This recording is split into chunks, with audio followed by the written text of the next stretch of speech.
Magandang araw, Lubowans. Narito na ang mga latest mula sa Bayan ng Lubo. Ito po ang Lubo Tanglaw TV News Update.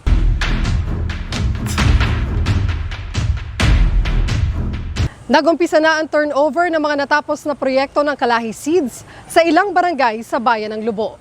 Nagsimula na ang formal na pagto-turnover ng mga Kalahi Seeds project sa barangay nitong Lunes, September 18.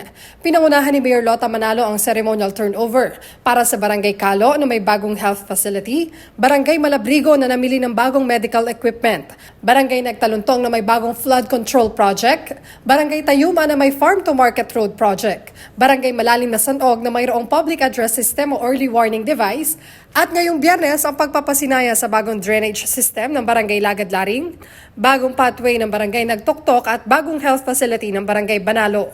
May kabuoang 25 million pesos ang nailan natin sa mga barangay kung saan ang municipal grant allocation mula sa national government ay 20 million pesos habang ang pondo mula sa ating bayan ay 5 milyong piso. Samantala, muling namahagi ng tulong pinansyal sa ilalim ng Assistance for Individual in Crisis Situation o AICS program ang pamahalang bayan ng Lubo sa Lubo Town Plaza noong Martes, September 19. Ito ay tulong ng pamahalang bayan para sa ating mga kababayang may karamdaman, mga kabataan na nasa kolehiyo at pamilya ng mga pumanaw. Ang pondo sa programang ito ay mula kay na Senator Alan Peter Cayetano at Senator Pia Cayetano at naipagkaloob sa ating bayan sa pamamagitan ni former Congressman Reneo Abu at Dr. Reyna Dolor Abu Reyes.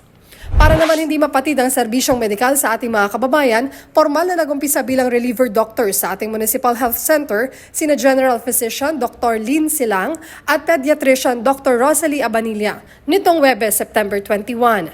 Personal ding nagtungo ang ating punong bayan, Mayor Lota Manalo, sa ating health center para formal silang i-welcome bilang kasamahan sa paglilingkod.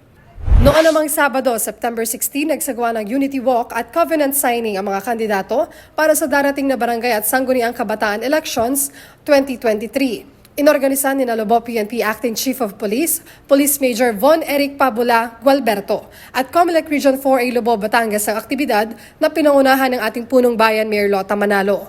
Ang aktibidad ay naglalayo na magkaroon ng mapayapang halalan at hikayati ng mga kandidato sa darating na eleksyon na sumunod sa regulasyon ng COMELEC. At yan po ang mga pinakabagong balita mula sa Bayan ng Lubo. Ako po si Angelic Atienza Romero. Muli, ito ang Lubo Tanglaw TV News Update.